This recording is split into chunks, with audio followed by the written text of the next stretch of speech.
Israel को लेकर south Africa का फिर एक बड़ा बयान।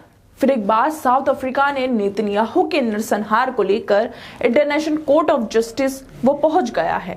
साउथ अफ्रीका लगातार नेतन्याहू और इसके नरसंहार को लेकर आवाज उठा रहा है। नेतन्याहू को आईसीजे में घसीटने वाला साउथ अफ्रीका पहला देश था, मगर उसके पीछे पीछे दुनिया के बाकी देशों ने भी उसका आईसीजे में समर्थन किया था, जिसकी वजह से आईसीजे में नेतन्याहू अलग थलग पड़ गया था। लेकिन अब फिर एक बार साउथ अफ्रीका ने नेतन्याहू और उन देशों को लेकर बड़ा बयान दे दिया है जो गाजा में फिलिस्तीन में नरसंहार करवा रहे हैं।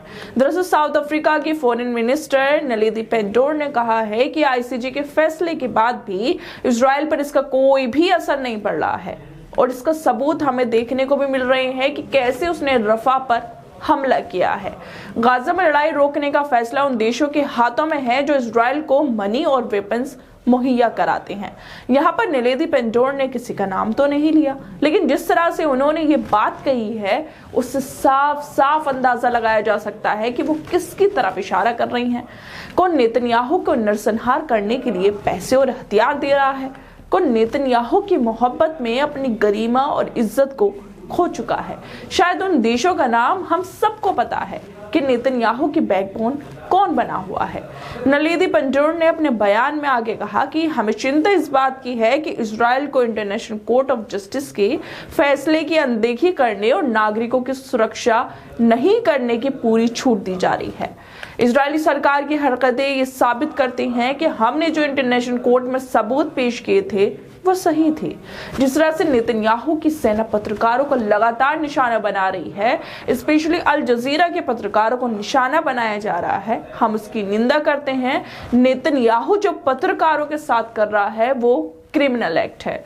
दोस्तों, आईसीजे के फैसले के बाद भी लगातार नेतन्याहू की सेना गाजा पर हमले कर रही है। 28,000 से ज्यादा लोग नेतन्याहू की वजह से मारे जा चुके हैं। गाजा में फिलिस्तीन में जो हो रहा है उसके जिम्मेदार नेतन्याहू के साथ वो देश भी हैं जो नेतन्याहू को हथियार दे रहे हैं ताकि किसी की मौत से उन्हें फायदा हो सके, उनके हथियार बिक सके।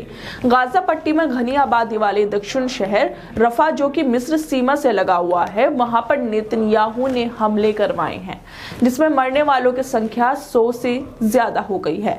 इजरायली सेना ने रफा क्षेत्र पर लगभग 40 हवाई हमले किए, जिसमें जमीनी स्तर पर जमकर गोलाबारी की गई, जिसको लेकर फिर एक बार साउथ अफ्रीका ने ही आईसीजे से अनुरोध किया है कि वो इस बात पर विचार करे कि गाजा पट्टी में घनी आबादी वाले दक्षिण शहर रफा में अपने आक्रमण को बढ़ावा देने के लिए नेतन्याहू ने जो प्लान बनाया है उसकी इस योजना के लिए फिलिस्तीनियों की सुरक्षा के लिए और भी ज्यादा आपातकालीन उपायों की जरूरत है। दोस्तों, लगातार गाजा पट्टी को मलबे के ढेर में बदला जा रहा है और दुनिया मुंह ताक रही है।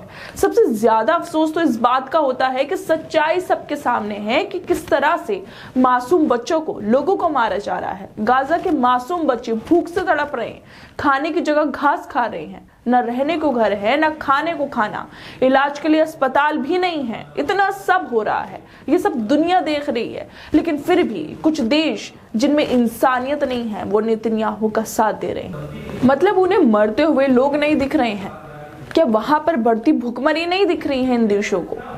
लेकिन ये बड़े बड़े देश जो नेतन्याहू का साथ दे रहे हैं ये इतने लालची हैं कि नरसंहार को अनदेखा करके ये सोच रहे हैं कि कैसे लोगों की मौत से फायदा उठाया जाए, क्योंकि इजराइल को हथियार देंगे तो इन्हें फायदा होगा। अब लोग मरते हैं तो मरते रहें, लेकिन इन नरसंहारी देशों को अब जान लेना चाहिए कि बेशक ये गाजा में लोगों को मरवा रहे हैं, लेकिन इनकी इज्जत लोगों के सामने खत्म हो गई है, क्योंकि इनकी जो हकीकत है वो दुनिया के सामने खुलकर आ गई है और ये कितने बड़े पाखंडी हैं ये भी लोगों को पता चल गया है। लेकिन यहाँ पर साउथ अफ्रीका की तारीफ करना बहुत जरूरी है, जो हिम्मत करके बार बार इन नरसंहारी देशों के खिलाफ बोल रहा है और इंटरनेशनल कोर्ट ऑफ जस्टिस जा रहा है ताकि जो गाजा में नरसंहार करवा रहे हैं उनमें से एक एक लोगों को अपने किए की सजा मिल सके। खैर दोस्तों, आप लोगों को क्या लगता है इस मुद्दे पर? हमें अपनी राय जरूर दें और बाकी तमाम खबरों को देखने के लिए जुड़े रहिए हमारे साथ।